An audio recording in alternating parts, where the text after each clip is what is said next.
Sekarang kondisi alam kita juga sedang lagi nggak sehat, bukan gitu. Langsung saja mungkin waktu dan tempat saya persilakan. Nasi gorengnya enak tahu. Kurang. Nasi goreng. Assalamualaikum warahmatullahi wabarakatuh. Mohon maaf saya duduk aja ya. Nanti kalau perlu berdiri nanti kita berdiri bareng sama Raka. Sebelumnya terima kasih untuk rekan-rekan panitia dan untuk teman-teman peserta sekalian yang sudah menyempatkan waktu untuk bisa kita berkumpul di sini, dan panitia sangat hebat sekali bisa menyediakan media untuk kita saling bersilaturahmi. Ada yang dari jauh ujung utara, dari Sumatera Utara, mungkin sudah di sini teman-teman dari Sumatera Utara. Ada yang dari luar Jawa, yang lain dari mana ini? Kalimantan ada? Blitar. Sebelumnya saya agak takut ini ngomong di depan karena materi yang dibawakan itu konservasi, sedangkan konservasi itu sensitif, hal yang sangat sensitif. Karena konservasi menurut pandangan umum kan banyak yang saya dengar, saya tangkap itu kalau konservasi melarang, terus tidak boleh ini itu. Padahal sebetulnya konservasi itu nggak melulu seperti itu. Nah, nanti yang akan saya sampaikan mungkin kita diskusi ya, bukan materi mutlak, tapi kita diskusi aja nanti permasalahan bareng-bareng dari teman-teman yang selama ini didapatkan. Nanti kita sharing bareng apa yang bisa kita selesaikan solusinya. Jadi tidak mungkin kalau yang dari kemarin materinya sangat ilmiah, sangat keren sekali, detail. Tapi kalau yang saya mungkin akan bawakan ini nggak terlalu detail, kita yang di permukaan aja supaya bisa dipahami teman-teman yang baru, mungkin yang baru bergabung di kegiatan pendakian, agar tidak terlalu ngeri. Mau mendaki gunung aja harus ini itu, repot banget ya. Oke, pagi ini masih semangat? Coba yang saya mau absen dulu ya. Yang dari Jawa Barat dan Jakarta ada? Dari Tangerang, Banten? Dari Banten? Jawa Barat banyak kayaknya. Jawa Barat. Jawa Tengah paling banyak. Jawa Timur? Lombok, Bali? Bali. Jane nek ning Jawa Tengah ki ngomongnya nggo basa Jawa ya. Jane, gimana kalau ngomongnya pakai bahasa Jawa aja? Ya, enggak apa-apa ya. Campur aja ya nanti yang. Tapi kasihan. Kasihan. Ya wis, nanti kalau saya ngomongnya medok jangan dimarahin ya. Saya biasa ngomong Jawa soalnya. Oke teman-teman, materi kok konservasi ya, saya sendiri bingung konservasi itu yang mau dibahas apa. Kalau yang di depan kita ini ada dua gunung, yang di belakang satu gunung, yang di depan satu gunung.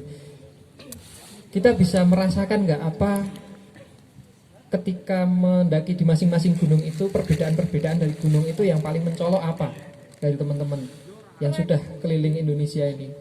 Kemarin ada yang sudah ratusan gunung di Indonesia sudah didaki, pasti punya pengalaman sendiri-sendiri di masing-masing gunung. Kalau saya belum sampai ke ratusan gunung, paling cuma beberapa gunung. Apa yang paling menonjol, yang paling dirasakan dari perbedaan gunung-gunung yang sudah didaki? Treknya, harga tiket. Apalagi teman-teman? Mata air. Warung, jalur, ojek. Ya, banyak sekali ya perbedaan ya.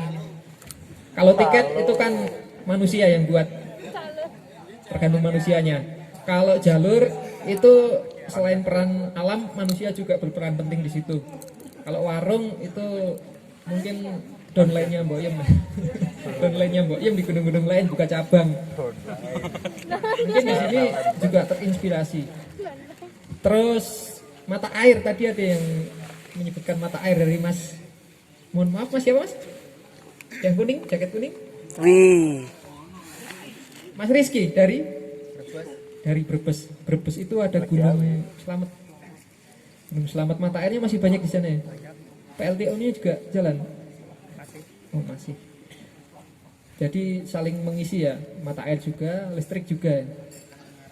Kalau di sini yang sudah sering dari ke Gunung Sindoro ini yang paling dirasakan banget apa perbedaannya dari gunung lain? Babi.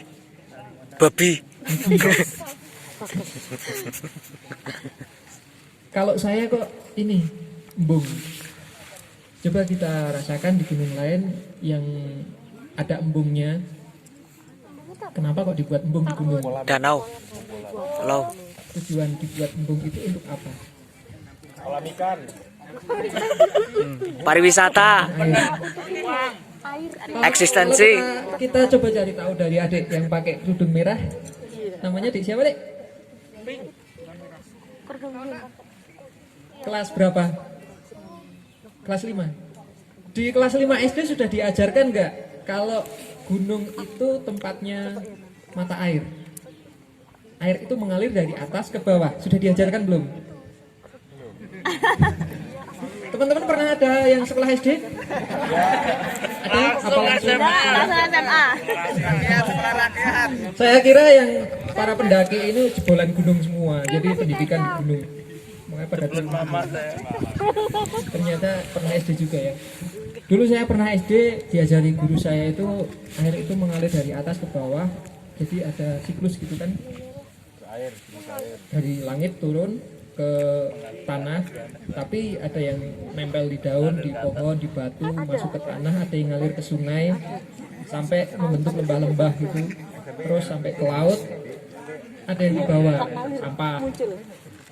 sampah dari siapa, teman-teman yang tinggal di pinggir sungai atau yang nyebrang jembatan suka tolak peluru itu. Nah itu biasanya dibawa sama air hujan turun ke laut. Di laut jadi apa? Jadi kerang. Nah, fenomena yang paling baru ini di kabupaten yang saya tinggali, di Kabupaten Kendal, itu banyak sekali muncul kerang saat ini. 1 mingguan ini, kerang itu muncul sangat banyak sekali di Pantai Kucing. Jadi sampai karungan, orang-orang itu ngambilin kerang sampai karungan. Tapi apa? Di situ ngambil sama sampah. Jadi meskipun kerang banyak, tapi sampahnya juga banyak juga. Nah, prihatin banget itu kerang dimakan, padahal campur sampah.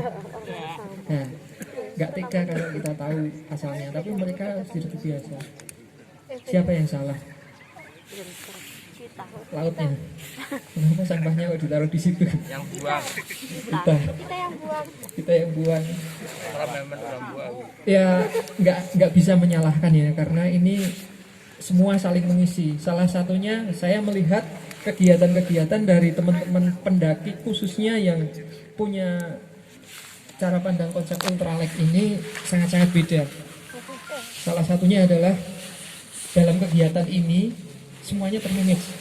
Jadi tadi sempat ngobrol sama panitia sama teman-teman yang sudah sempat ngobrol itu, perbedaan teman-teman yang suka ultralek ini memanage apa yang mereka bawa dari diri sendiri sampai tempat, sampai apa yang ditinggali, barang bawaan semuanya itu teratur. Kan sedetail mungkin sampai jenis kain aja ditata, sepersekian mili benang aja dibahas gitu loh. Jadi sangat-sangat keren.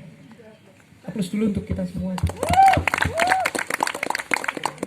Jadi teman-teman ini mulai punya lampu hijau untuk apa? Untuk mengembalikan apa yang sempat hilang di 2 dekade, mungkin 1 dekade atau 2 dekade ini, yaitu perhatian atau peran manusia terhadap alam. Nah, dalam konservasi kali ini mungkin secara global, karena konservasi itu maknanya kan pelestarian, pelindungan, dan ada pemanfaatannya juga. Itu secara umum. Jadi kita melestarikan, melindungi, tapi juga memanfaatkan. Jadi tidak melulu konservasi itu melindungi, melarang, tidak boleh ini itu, tapi kita juga boleh memanfaatkan dengan catatan pemanfaatan secara bijak. Nah, takaran bijak itu kan setiap orang beda-beda. Ada yang kebijakan dari pemerintah, ini gunung boleh dikeruk, itu bijak juga kan karena kebijakan. Tapi kan pandangan para petani mungkin kalau setelah gunung dikeruk nanti mata air hilang, akhirnya kita harus buat embung. Ya dikeruknya supaya jadi embung gitu misalkan. Jadi mata airnya ambil dari embung aja lah. Nanti masalahnya gimana? Ya masalahnya kalau kita mau wudhu hijau airnya. ada yang nggak tega berkumur Jadi pakai huluk. air. Nanti yang pulang dari sini Pula-pula huluk. jadi huluk. Iya. Nanti di ronsen mungkin penuh alga di dalamnya ya. Atau telur ikan. Coba dicek nanti kalau di rumah di USG mungkin ada benih-benih baru yang perempuan mungkin nanti bisa melahirkan kepala ikan atau apa. Nah itu salah satu ancaman sebetulnya. Orang gerah naik gram ya. Kita tidak usah jauh-jauh membahas ke Kalimantan yang diubah jadi hutan sawit. Tadinya kebun apa ulin jadi hutan sawit.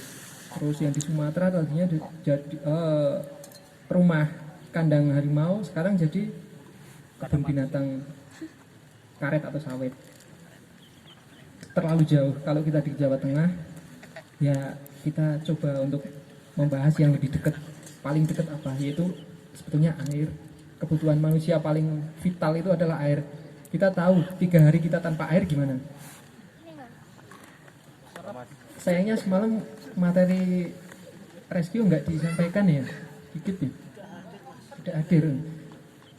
Dalam survival sendiri kan banyak yang sudah menjelaskan bahwa 3 hari manusia tanpa air itu kita bisa terbenam, bisa pindah ke Sukabumi. Kalau tanpa makan kita masih bisa seminggu ya, apalagi kalau ada selama stok Maret ada masih oke, kita masih bisa hidup. Tapi kalau air itu 3 hari normalnya, kecuali kalau angling Darmo mungkin lebih, lampir juga mungkin lebih, atau kalau yang punya jiwa unta mungkin lebih. Tapi kalau saya pribadi 3 hari tanpa air, 1 hari tanpa air aja rasanya tenggorokan kering, nggak bisa BAB. Berarti kan apa yang paling vital? Selain oksigen ya, sebenarnya oksigen juga vital banget, tapi kita masih santai lah, masih banyak pohon yang menghasilkan oksigen, atau masih banyak apotek yang beli. Tapi kalau air, kita nggak bisa dapat sewaktu-waktu. Kalau oksigen di sini masih bisa kita dapat, biar paru-paru yang bekerja menyaring. Banyak karbon tapi masih ada oksigen yang bisa didapat. Tapi kalau air di sini, misalkan tidak dibangun embung, kita dapat airnya dari mana? Dari air hujan. Kalau kita kesininya bulan Juli atau Agustus, Dari tanaman. susah kan? Hal yang paling vital yang mungkin sedikit kita lupakan adalah itu, kebutuhan kita pribadi untuk hidup. Nah, sebenarnya konservasi itu berkesinambungan, tidak melulu harus diselesaikan dalam waktu singkat. Saya ceritakan sedikit pengalaman mungkin yang saya rasakan sendiri, karena pengalaman kalau tidak dirasakan sendiri kan namanya bohong ya, cerita bohong. Kalau ini saya rasakan sendiri, karena saya tinggal di lereng perahu, saya akan menceritakan sedikit. Jadi dulu ketika tahun 2003 sampai 2008 itu terjadi penjarahan bareng dengan peralihan transisi presiden itu, presiden keberapa ke keberapa itu banyak hutan yang dijarah di situ. Di KPH Kendal, KPH Kedu Utara itu banyak yang dijarah, dan Gunung Prau termasuk salah satu korban.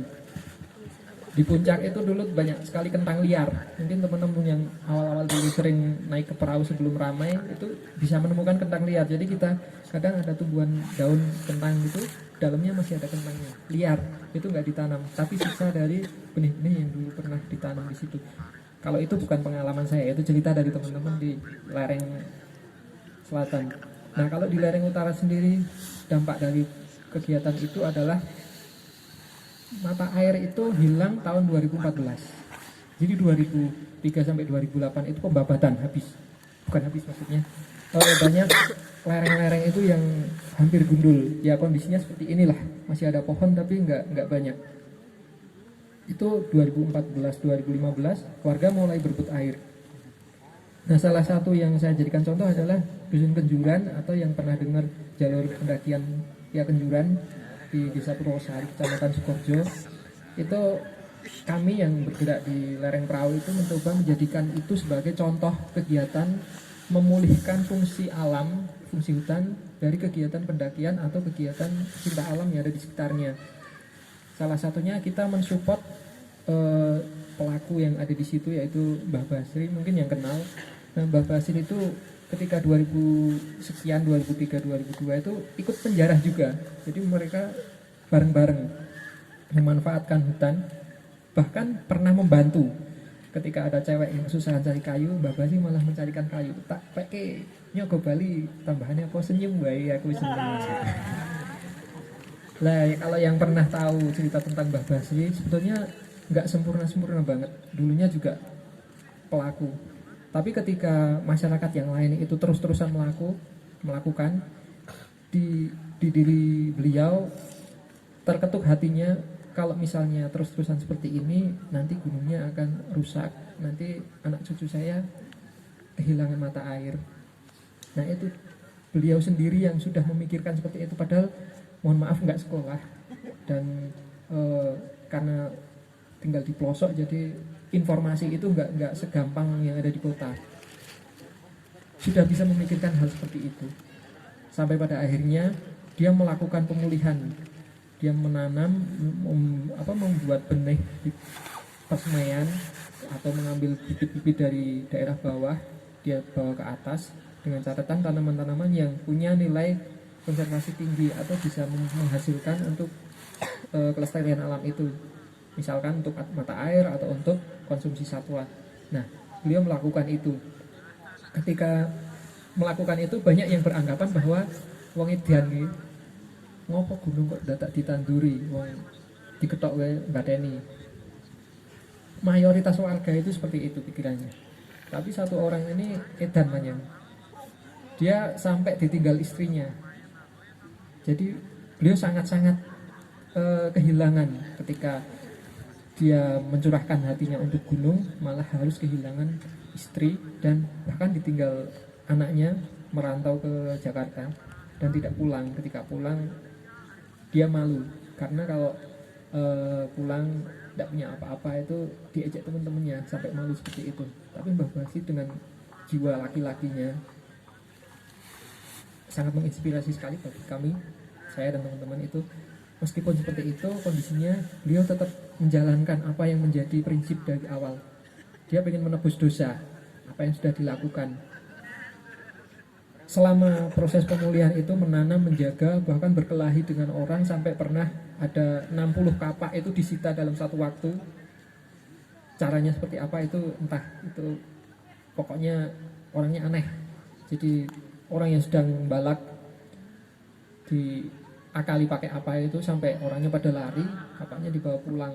Di rumahnya itu dulu penuh alat-alat untuk penebangan itu, ada gergaji panjang, kapak, golok, banyak sekali. Nah, sampai pada akhirnya hutan itu mulai muncul perannya lagi. Ketika warga sudah berebut, masing-masing pasang peralon. Karena mata air yang dulu ini ada sekarang mati, pindah ke sana. Sedangkan ini masuk wilayah desa sana, akhirnya perang dingin gitu. Copot-copotan peralon. Ada yang mau minum, banyunya mati, wah, wae mesti sing anu, parani rono, wah sing materi rono. Jadi hal seperti itu sudah terjadi di Gunung Prau. Kalau di sini mungkin terjadinya udah zaman dulu ya, ketika awal-awal musim baru di Gunduli. Kalau di Prau baru beberapa tahun ini. Nah, ketika hutan itu mulai tumbuh pohonnya yang ditanam Mbah Basri itu, mata air itu mulai muncul, terus warga itu mulai menyadari bahwa sing edan ki asline sing waras ki asline edan. Jadi terbalik, sampai pada akhirnya banyak pihak-pihak yang tertarik, terpanggil untuk mendekat ke Mbah Basri, dan akhirnya beliau bisa viral di lingkungan sekitar sampai mendatangkan stasiun TV diliput di TV juga. Nah, dari situ menginspirasi kami semua yang ada di lereng gunung bahwa peran utama kita sebagai manusia itu adalah mempertahankan fungsi alam ini untuk keberlanjutan masa depan generasi kita. Kalau kita pengen punya anak, ada yang nggak mau punya anak? Mungkin yang jomblo mau memutuskan untuk jomblo seumur hidup. Ngeri. Ngeri kan ancaman itu.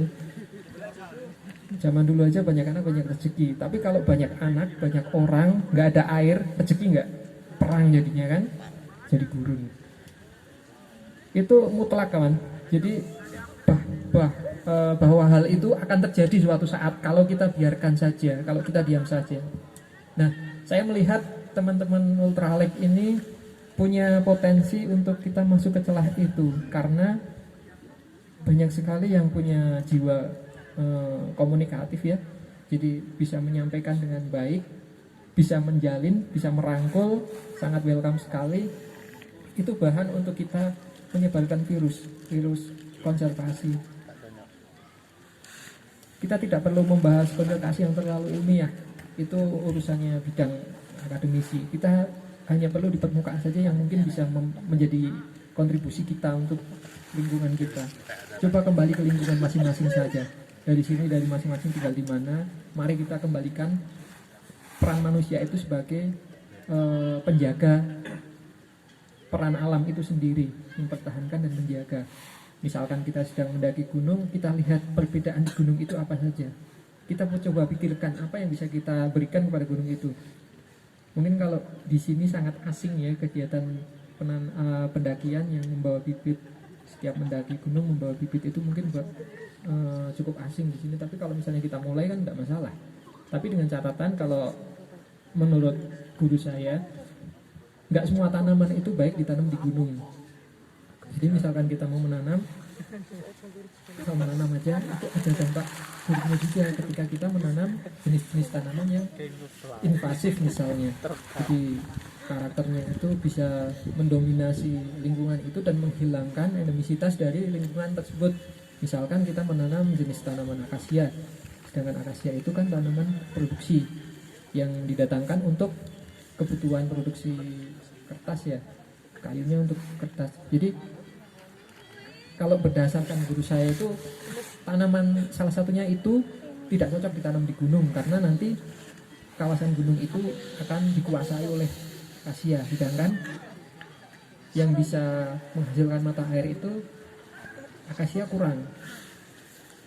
Dan banyak contoh lain, misalkan jati dibawa ke gunung, mungkin hidup tunasnya aja tapi nggak bertumbuh.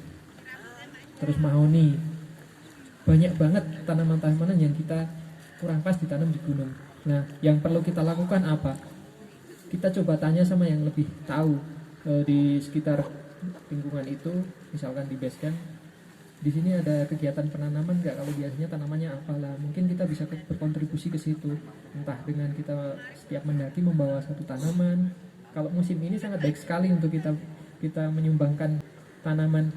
Karena kalau kita menanam itu kan salah satu, kalau di bagi yang muslim itu kan salah satu amal jariah juga ya, yang amalannya nggak akan terputus. Jadi ketika tanaman itu memunculkan manfaat, yang memanfaatkan tanaman itu mendapatkan manfaat, kita mendapatkan pahalanya, dan itu tidak akan terputus. Kita menanam satu, airnya, akarnya menyimpan airnya dimanfaatkan manusia. Daunnya menghasilkan oksigen, buahnya menghasilkan buah yang bisa dimakan satwa. Itu akan berlanjut terus, satwa mengeluarkan kotorannya tumbuh, ada bijinya tumbuh jadi tanaman. Dan itu bersambung terus. Jadi kalau kita tidak bisa membangun pondok pesantren, kita tidak bisa membangun sekolahan, jangan berkecil hati, kita masih punya amal jariah lain, menanam. Kecil, sangat kecil sekali. Coba Rp1.000 itu bisa loh beli bibit tanaman. Atau bahkan kita membuat sendiri atau menyebarkan. Kalau biji ditanam langsung di gunung, kecil kemungkinan hidup. Tapi kalau kita menyemai dulu, tentunya jenis-jenis yang layak di gunung ya, nggak semua biji bisa kita semai dulu. Itu kan nggak modal. Misalkan kita makan nangka, betonnya kita taruh di tanah, kita buang di tempat sampah, di situ aja tumbuh. Jadi Allah itu menciptakan kehidupan itu dari hal yang kita buang saja, ada kehidupan di situ. Biji aja bisa tumbuh di tempat sampah. Kenapa kita membiarkan biji itu terbengkalai? Ada bayi satu di sungai, di got, kita viralnya sedunia. Tapi biji itu kan juga bayi. Kenapa kita tidak menyalurkan mereka ke kehidupan yang sebenarnya? murah sekali. Coba kita mulai menabung biji itu ya. Jadi kita misalkan sekarang nggak sempat, seminggu itu masih ada, masih punya bekal untuk dia hidup. Jadi kandungan biji itu masih bisa bertahan sampai berhari-hari. Ketika kita bisa ambil ya kita ambil, kemudian kita semai di, kalau saya pakai gelas air mineral yang kecil-kecil itu, kalau nggak sempat beli polybag, kalau nggak ya pakai polybag atau apa saja lah. Yang penting ada tempat untuk suatu saat kita bawa. Ketika biji itu tumbuh, kita setiap mendaki gunung bawa satu aja. Kalau kita bawa 1000 susah. Kalau kita bawanya terlalu banyak, misalkan lebih berat dari bawaan kita, resiko tanamannya akan mati atau rusak. Kalau kita bawa satu, kita amankan, jangan sampai itu mati, jangan sampai akarnya ronggat ya istilahnya kalau di bahasa Jawa. Terus sampai dia ditanam dan dia hidup. Satu aja, nggak usah banyak-banyak. Satu pendaki satu. Dari 160 lebih peserta, satu orang satu. Berarti ada 160 pohon yang tertanam. Mungkin mulai kegiatan pendakian setelah ini, setiap kita mendaki menanam satu, mumpung musim hujan. Nah, itu nantinya kita akan punya peran di situ. Kita sudah menggugurkan dosa-dosa kita, kontribusi merusak alam kita dengan kita mengembalikan lagi fungsi alam tersebut. Seperti yang tadi saya ceritakan di Mbah Basri, beliau pernah jadi pembalak, akhirnya bisa mengambil kesimpulan bahwa itu salah dan harus menebus dosa dengan menanam, memulihkan hutan kembali. Nah, kita kalau mengutip dari salah satu aktivis di grup youth ya, yang dari Jember itu siapa? Gus Nizam. Itu konservatif keras itu, radikal banget itu konservatif. Semuanya sangat ditegaskan di situ. Ya keren juga sih. Nah, kalau mengutip dari beliau itu kan pendaki itu juga memunculkan masalah di gunung. Ketika kita menginjak kaki itu juga masalah bagi tanaman yang kita injak. Bahkan sampah kecil aja ini juga masalah kecil, sekecil apapun kalau namanya sampah kan sampah ya. Jadi kulit permen atau puntung rokok itu meskipun bisa terurai dalam sekian tahun, tapi kan itu juga memunculkan masalah baru.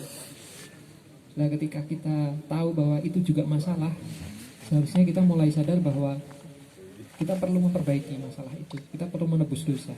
Dari dosa-dosa kecil yang kita lakukan, setidaknya kita ada pemulihan kecil untuk menebus itu. Ya, salah satunya kita dapat dari alam, kita dapat dari gunung, ya kita kembalikan lagi ke gunung. Di mana tempat yang kita datangi, coba kita berikan kepada tempat itu. Dengan catatan, kita hormati kearifan lokal yang ada di situ. Nggak semua gunung layak dengan tanaman tertentu, atau misalkan puncak kita ditanami pohon kelapa kan nggak bisa. Jadi puncak itu cenderung tanaman yang pendek. Kalau yang umum kan cantiki ya, atau edelweiss. Tapi kalau kita nanam edelweiss dari kota bawa ke gunung kan kayaknya masih mustahil kan. Jadi kita kalau di perahu di lereng Kendal itu kita sistemnya pakai cara kita cari tumbuhan kecil atau tanaman yang tumbuh tidak sehat di bawah tegakan yang besar, di bawah indukan yang kita rasa itu nggak akan besar karena terikat akar atau kena teduhan. Nah, itu kita ambil setanahnya. Kita bawa cangkul atau kita bawa skop, ambil setanahnya sama tanahnya, kita sebarkan ke lokasi yang terbuka. Kalau di sini susah sih, ini atas kan cukup keras. Kalau di gunung-gunung yang atasnya masih humus kayak perahu sebenarnya atasnya itu hutan. Kalau teman-teman yang udah lama banget pernah ke sana sebelum tahun 90-an mungkin, di Gunung Perahu itu puncaknya hutan, bukan bukit gundul ya. Itu banyak pohon-pohon besar yang diambil arangnya, dibakar sampai akar-akarnya dibakar untuk arang, untuk produksi arang zaman dulu. Berarti kan mau menandakan perahu itu sebetulnya hutan. Kita masih bisa menemukan bongkahan-bongkahan arang dari akar yang belum terambil, itu masih banyak sekali bisa ditemukan. Nah, di situ bisa kita kembalikan lagi hutan sebetulnya. Karena apa? Saat ini manusia-manusia yang ada di sekitar lereng Gunung Prau itu sedang perang dingin masalah air. Jadi kalau kita mungkin mendaki ada mata airnya, itu sebetulnya jadi masalah di wilayah lain. Jadi ketika di sini ada mata air, semua wilayah itu mengincar mata air dan nggak akan mencukupi. Sebagai pengalaman, tahun kemarin saja 2019 itu desa di lereng Prau, padahal hutannya masih banyak, itu sampai kekeringan sekitar 8 desa itu kekeringan di ketinggian 1000 meter di atas permukaan laut. Desa di ketinggian 1000 meter itu sampai mata airnya mati.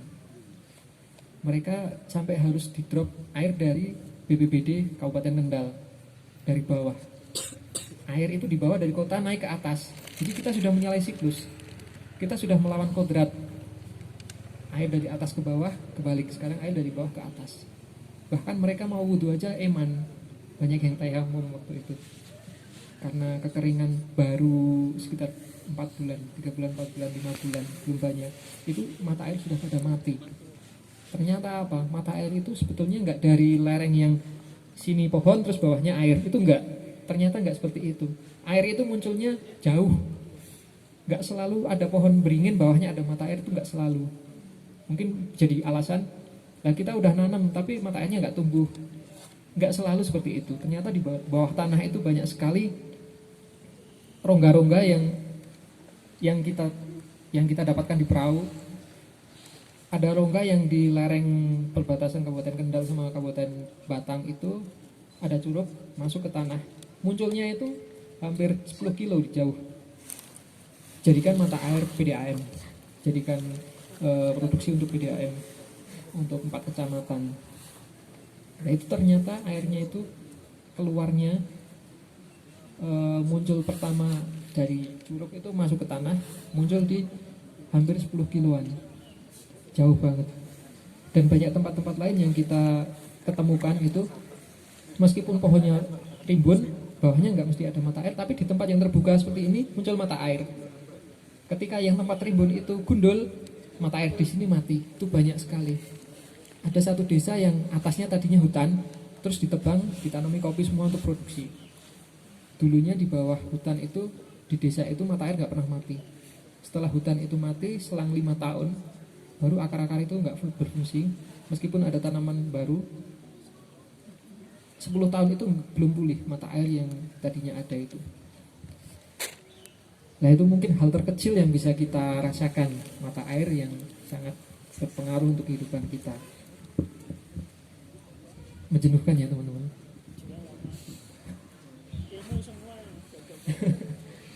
Karena kalau bicara konservasi itu aslinya menjenuhkan.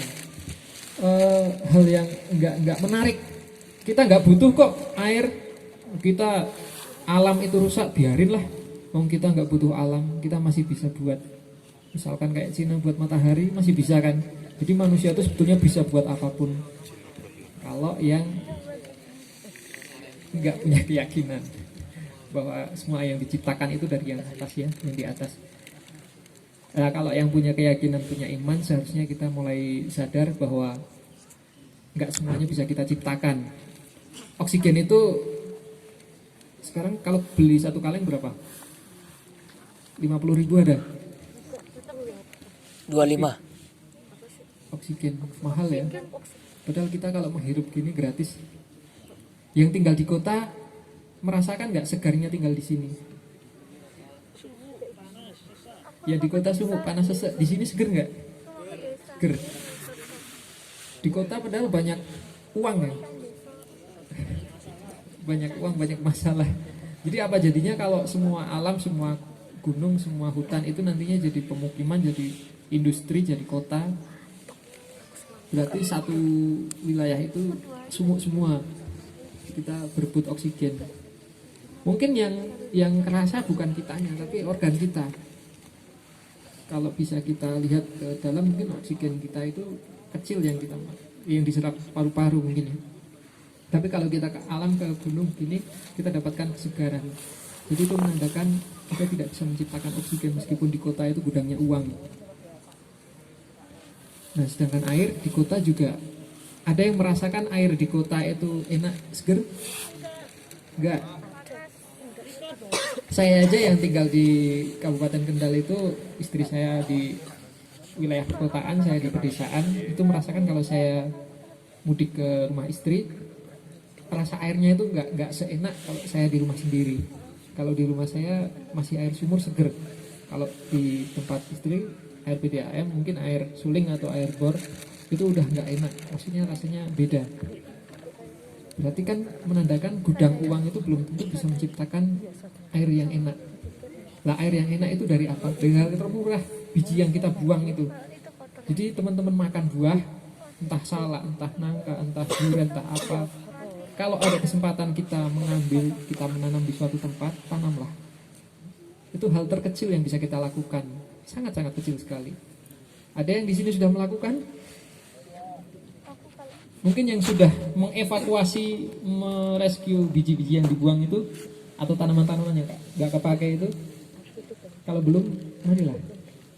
Karena benang sepersekian mili aja kita bahas, masa air yang menjadi kebutuhan pokok kita nggak bahas? Apa kita nggak sayang sama keturunan kita nanti? Sekarang PDAM di lingkungan saya itu sudah sebulan 150 pemakaian normal rumah tangga kecil. Kalau rumah tangga besar sampai 300. Nah nanti ketika anak kita sudah, rata-rata kan hampir sudah punya anak ya, kalau yang mau, kalau yang nggak mau. Jadi mungkin nanti 10 tahun ke depan anak kita sudah seusia kita, 10 tahun atau 20 tahun ke depan. Lah itu final masalahnya di situ. Kita akan mendapatkan masalah, kita tua, kita melihat anak kita cekcok sama tetangga. Wah, bajunya dipateni kae, wah perawanan dipedot, wah PDAM saiki bayar 1 juta. Boleh duit diskon tuh bayar investasi 20.000. Misalnya seperti itu. UMR 5 juta, tapi PDAM 1 juta, listrik 1 juta. Makanya 20.000 aja sehari. Jadi akan jadi masalah nantinya. Nah sebelum itu terlambat, kita siap nggak untuk memulai dari sekarang? Ada yang nggak siap? Coba yang nggak siap siapa? Kalau semuanya nggak ada yang angkat tangan, berarti semuanya siap. Siap. Yakin? Yakin. Mungkin hal terkecil aja kita melihat dulu. Karena kalau kita langsung melakukan itu akan susah. Coba kita melihat dulu, merasakan. Ketika kita masuk ke satu wilayah, satu ke gunung, ke tempat baru, coba kita rasakan di situ ada perbedaan apa, ada masalah apa. Karena kalau kita hanya membahas diri kita sendiri, itu nggak ada habisnya. Nah, sisihkan sedikit untuk kita coba melihat di sekitar kita. Mungkin untuk kegiatan sosial kebencanaan itu sudah banyak yang menangani. Tapi sebetulnya ada yang bisa lebih ditangani sebelum adanya bencana tersebut. Banjir bandang, longsor, kekeringan, itu kan sudah ada yang menangani. BNPB atau BPBD sudah bisa menangani. Tapi sebetulnya itu tidak akan terjadi ketika penyebabnya itu bisa kita cermati. Nah perannya di mana? Ya salah satu perannya adalah teman-teman yang suka naik ke gunung. Karena mau tidak mau gunung itu adalah salah satu ibu dari manusia. Ibu dari kehidupan itu ada di gunung. Mau tidak mau kita harus mengakui bahwa gunung itu ibu bagi makhluk sekitarnya. Mata air itu datangnya dari gunung. Jangan menutup mata bahwa ketika mata air itu munculnya di desa bawah, itu memang di situ tempat mata airnya, itu jangan seperti itu ya. Kita harus memikirkan bahwa mata air itu dari atas, di bawah itu sudah diolah, keluar di resapan-resapan atau di kapiler-kapiler tanah itu muncul di mana-mana, itu ya ujungnya dari atas, dari gunung salah satunya. Sungai-sungai mati itu munculkan masalah lagi. Sampah yang seharusnya itu bisa dibawa ke laut, nggak bisa dibawa ke laut. Akhirnya apa? Tertimbun di sungai. Jadi yang lautnya jadi masih bersih. Itu kan jadi masalah bagi sungainya. Seharusnya sampah itu dibawa air ke, karena sungainya ada airnya, sampah itu dibawa sungai ke laut, jadi lautnya penuh sampah. Yang sekarang terjadi kan seperti itu ya. Laut penuh sampah. Laut yang masih bersih itu mungkin daerah selatan. Kalau daerah utara yang dari Tegal, dari Pekalongan mungkin bisa merasakan ya. Semarang atau Jepara, itu rata-rata laut penuh sampah pantainya. Nah kalau kita bisa mencegah itu sebelum semuanya jadi bencana, kenapa tidak? Mau kita bahas apa? Nyamannya pundak aja bisa. Kenapa kita bahas nyamannya masa depan nggak bisa? Jadi kita semuanya semoga ya setelah kegiatan ini kita punya komitmen bersama ya. Mulai dari kita punya peran minimal melihat dulu apa yang menjadi akar masalah dari lingkungan tersebut yang kita datangi. Melihat tuh gampang kok, kita cuma melihat aja, oh di sini masalahnya apa sih? Oh kita kalau mau minum pakai air kolam nggak tega, samarnya jadi hulu. Bali malah maknya kaget. Lah kowe ngopo ijo kabeh? Lah aku bar kemah ning Kledong. Lah ngopo sih? Lah ngombe. Jadi gen-gen huluk itu masuk ke tubuh kita jadi hijau. Kalau kaos hijau nggak masalah, kalau tubuh kita hijau kan bahaya. Nah, itu satu yang bisa kita lihat. Apa masalahnya? Kita cari tahu ke masyarakat mungkin karena di sini tidak ada mata air. Salah satu solusi yaitu membuat tampungan air embung agar pertanian bisa terjaga, agar masyarakat bisa tetap hidup dengan pertanian yang ada di sini. Kalau misalnya tidak ada embung, pasti saya yakin musim kemarau pertaniannya nggak lancar. Karena di desa Gunung Prau itu ada yang setiap musim kemarau tanah itu nganggur, hampir 5 bulan itu nggak digarap. Nah itu kan tanda bahwa masyarakat tidak dapat uang. Semuanya itu berakar dari air. Akar masalahnya dari air. Makanya marilah kita coba sedikit melihat masalah bahwa ada yang bisa kita kerjakan saat ini untuk mencegah masalah yang lebih besar masa depannya. Kita sayang anak cucu kita sayang generasi mendatang, dan kita sayang hobi kita. Jangan sampai hobi kita itu dicam sebagai golongan-golongan yang ikut mendukung kerusakan lingkungan. Apakah kita rela? Teman-teman pendaki itu wah, mungkin ya kalau kita ambil contoh dari yang suka naik hobi lain, nggak jalan kaki dengan hobi lain. Wah yang suka merusak tuh yang mendaki gunung, kakinya banyak sekali kalau mendirikan tenda begini, bikin api unggun, bakar pohon. Itu kan sudah salah satu cam bagi kita bahwa pendaki itu merusak bagi orang-orang yang melihat kita. Nah, coba kita jangan sampai hobi kita itu dicap sebagai hobi merusak. Mari kita perbaiki. Kita budayakan bahwa mendaki gunung itu juga berkontribusi untuk gunung. Salah satu yang sudah dilakukan mungkin kegiatan 1001 pendaki tanam pohon ya, yaitu menyematkan kata pendaki tanam pohon itu sudah sangat bagus sekali. Itu virus yang positif. Nah dari kita Ultralek itu punya potensi lain. Potensinya adalah dalam Ultralek semua dibahas detailnya dibahas. Nah nantinya ke depan pembahasan tentang konservasi itu juga bisa lebih cepat masuk ke teman-teman Ultralek, karena sampah aja di sini sangat jarang. Kalau kita kemah Persami mungkin di adik-adik pramuka itu sampahnya banyak sekali. Biasanya di sini kegiatan tendanya di belakang sana ada tumpukan sampah gunung. Itu sangat sering sekali terjadi. Tapi kalau kegiatan teman-teman, saya yakin kita pergi dari sini, di sini tidak akan ada sampah. Itu saya sudah yakin sekali. Karena ada perbedaan antara teman-teman sama mungkin adik-adik yang pramuka atau kemah-kemah biasa. Di sini sudah pemahamannya sudah sampai melotot untuk hal detail seperti itu. Jadi itu peran kita. Makanya kita punya peran penting. Semua di sini adalah khalifah. Kita punya masing-masing dari diri kita itu punya pesannya harus kita sampaikan ke lingkungan kita. Kita bawa setelah kita pulang, minimal ke anak kita, minimal ke orang tua kita, ke kakak adik. Ini loh mbak, nek buang sampah kita jadi kali masalah apa? Kalau sama perang yang kali kan masa lagi maaf sampah dulu. Nek ngetok kayu itu aja tidak saat sore, pangnya aja tidak apa-apa, misalnya nggak harus dipotong. Atau kita jangan menghilangkan tanaman-tanaman yang asli di sini untuk diganti tanaman misalkan tembakau atau jagung, nanti akan mematikan mata air. Cerita-cerita sedikit seperti itu kan kalau kita terus-menerus kita ceritakan, lama-lama lingkungan kita akan menerima. Saya yakin, saya ambil contoh dari kegiatan Mbah Basri. Beliau itu dulu benar-benar dicap wong edan tenan. Dan banyak sekali, ada Mbak Sadimin, ada banyak sekali ya, Pak Idris atau siapa itu, yang pokoknya di beberapa tempat banyak inspirator sebetulnya. Tapi kenapa kita yang punya kesempatan lebih banyak, kita tidak mengikuti beliau-beliau? Jadi teman-teman di sini siap ya untuk kita mulai ikut melihat. Masih semangat? Oke, terima kasih. Karena ini waktunya udah habis ya. Oke, karena waktunya sudah habis, mungkin itu saja yang bisa saya sampaikan. Kalau banyak kata-kata yang kurang bisa dimengerti, banyak salahnya, banyak hal yang mungkin menyinggung perasaan masing-masing, karena aku ngombe ora apa pokok dalan itu di hulu menyek ngombe. Mohon maaf ya, bukan maksud menyinggung, untuk bahan candaan aja.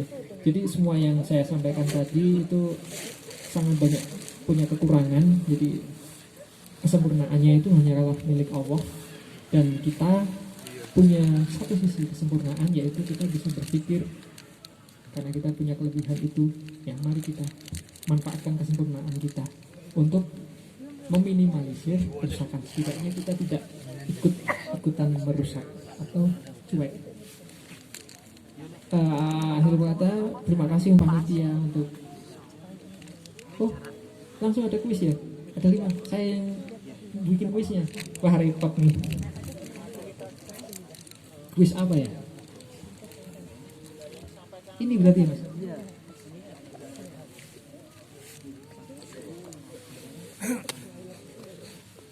Oke, mungkin sedikit kuis yang akan ada 5 pertanyaan yang sangat mudah sekali. Nanti siapa yang cepat? Yang cepat apa yang tepat? Ya, cepat. Sini ada tas yang jelek ya, jelek banget nih, nggak enak, nggak nyaman, murahan, ya kan? Ada gambar perahunya.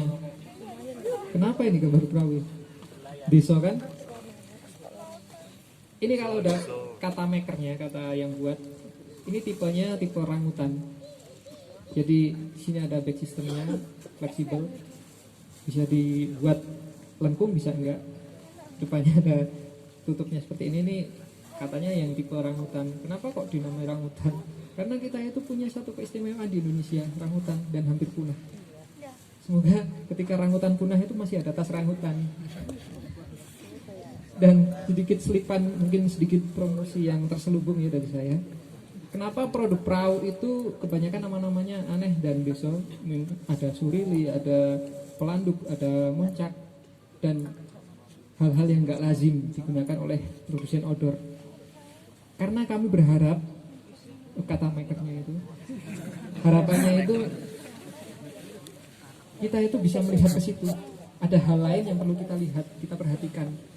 Surili itu salah satu primata yang unik, yang mirip lutung, mirip owa sama lutung, perpaduan itu lebih kecil, dan itu sudah hampir punah, hanya terdapat di pegunungan Jawa Tengah, daerah Selamat Pekalongan sampai Perahu. Sisanya saya nggak tahu masih ada apa enggak, tapi berdasarkan peneliti katanya sudah hampir nggak ada untuk surili Jawa. Nah, saya mengabadikan itu di salah satu, bukan saya, maksudnya makernya itu mengabadikan di salah satu produknya agar kita tahu bahwa ada surili itu. Dan ini orangutan salah satunya adalah ikon Indonesia yang sangat endemik sekali, nggak ada di daerah lain. Jadi kalau mau cari orangutan ya di Indonesia. Makanya kita mari menyuarakan mereka itu butuh perhatian. Itu sedikit promosi ya dari titipan maker.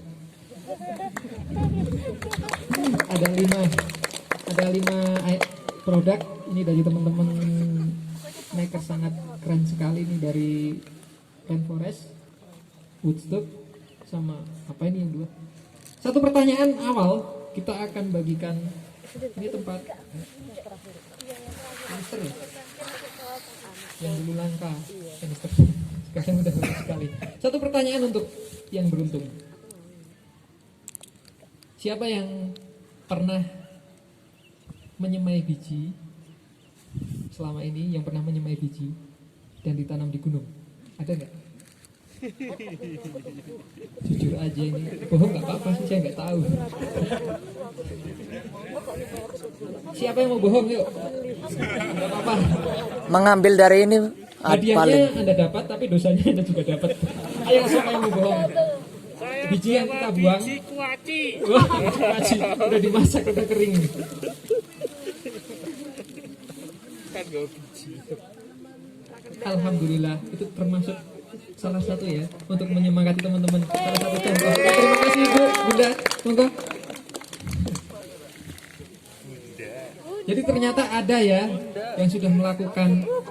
Ini bukan hal aneh berarti ya, karena Bunda sendiri melakukan. Terima kasih ya Bunda ya. Oke, yang berikutnya. Siapa yang dalam kegiatan ini sempat ketelan air embung ini? Saya ada satu. Ya, benar ketelan. Oh iya, monggo. Aku. Tapi saya ada satu pertanyaan lagi ya setelah kesini ya. Boleh. Coba cek ya, perhatikan buka mata yang baik. Hijau nggak warnanya? Jauh, tapi jauh. Tapi ini dari Bandung, dari Bandung.